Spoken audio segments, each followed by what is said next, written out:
खोलकर मैदान में आए चिराग पासवान, दबदबा बनाने का बड़ा प्लान तैयार। सीएम की कुर्सी तक कैसे पहुंचेंगे? चिराग पासवान ने विपक्ष को घेरा, मोदी के विकास मॉडल की तारीफ। बिहार चुनाव से पहले क्या है उनकी रणनीति? नमस्कार, मैं हूं संदीप ओझा।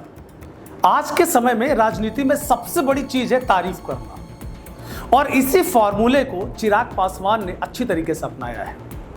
विपक्ष कह रहा है कि कोई काम नहीं हुआ है, लेकिन इस पर चिराग पासवान ने कहा विपक्ष को राज्य का विकास नहीं दिख रहा है। चिराग ने खुलकर बीजेपी सरकार की तारीफ की, कहा बिहार को 2 एम्स मिले, पटना के बाद पूर्णिया एयरपोर्ट बना। साथ ही आगे कहा कि मोदी हर दौरे पर हजारों करोड़ की सौगात परियोजनाएं बिहार को देते हैं, लाते रहते हैं। चिराग ने यह भी कहा कि विकसित बिहार का संकल्प मोदी नेतृत्व में मजबूत होगा और आने वाला वक्त बिहार के लिए अच्छा साबित होगा। दरअसल चिराग अपने आप को आज के हिसाब से नहीं, बल्कि दूर के हिसाब से सोच रहे। उन्हें सीएम की कुर्सी दिखाई पड़ रही। ये बात हम क्यों कह रहे हैं, अब इसको जरा समझिएगा। चुनाव इस साल है, लेकिन पिछले 1 साल में चिराग बहुत ज्यादा सक्रिय हैं और अब खुलकर विरोधियों को अपने निशाने पर ले रहे हैं। खुलकर मैदान में आ चुके हैं। उन्हें भी पता है कि समय आने वाला है, बाउंड्री को वो तोड़ने वाले हैं।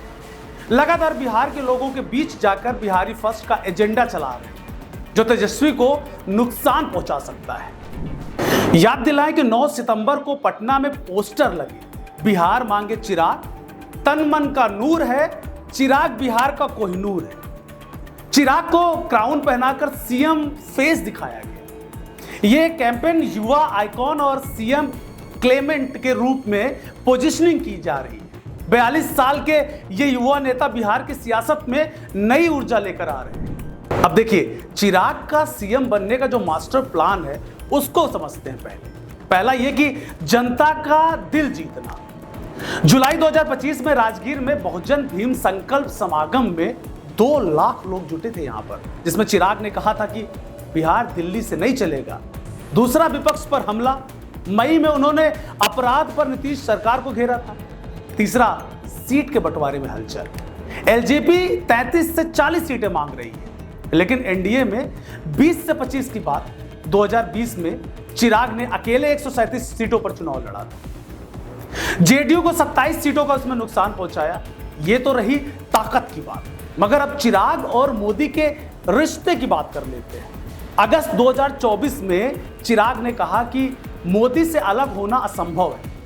यह भी दिखाता है कि कैसे अपनी रणनीति पर आगे काम कर रहे हैं। देखिए, नीतीश 74 साल के, हेल्थ इश्यूज रहते होंगे, वही चिराग जो है वो 42 साल के एनर्जेटिक युवा है। अगर नीतीश के बाद वैकल्पिक चेहरा देखा जाता है तो उसमें चिराग बिल्कुल फिट होते दिखाई देते हैं। आप हैरान होंगे, लेकिन जुलाई में वोट वाइब सर्वे में 9.4% ने चिराग को सीएम के लिए चुना है। नीतीश तेजस्वी प्रशांत के बाद चौथा, जो दिखाता है कि कहीं ना कहीं लोगों के दिल में वो जगह बना रहे हैं, या यूं कहें जगह बना चुके हैं। चिराग पासवान के लिए इतने लोगों का दिल जीतना भी छोटी बात नहीं है, क्योंकि उनकी पार्टी कोई बहुत बड़ी पार्टी नहीं है, लेकिन चिराग चाहते हैं कि पार्टी बहुत बड़ी बने और बिहार की सत्ता में आने वाले समय में, आने वाले वक्त में अपना दबदबा कायम। चिराग के लिए मुश्किल जरूर है, क्योंकि पहले से लालू यादव की विरासत को तेजस्वी संभाल रहे हैं, लेकिन कहते हैं ना कि पढ़े लिखे नेताओं की डिमांड ज्यादा है। चिराग पासवान पढ़े लिखे नेता हैं, विजनरी हैं। यही वजह है कि उनके लिए आगे भी चीजें बेहतर हो सकती हैं। बिहार के विकास के लिए अच्छा सोच सकते हैं, अच्छा प्लान तैयार कर सकते हैं, लगातार अपने दबदबे को बनाने की कोशिश कर रहे हैं।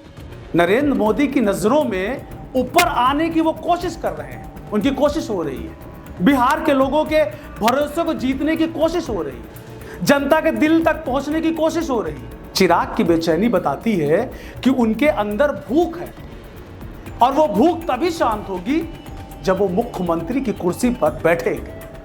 देखना होगा बिहार में क्या होता है, लेकिन आपके हिसाब से क्या चिराग पासवान बिहार को बेहतर कर सकेंगे? अगर मुख्यमंत्री बनते हैं तो आपकी क्या राय होगी इस पर? चिराग पासवान कैसे मुख्यमंत्री साबित होंगे? कमेंट करके जरूर बताएं।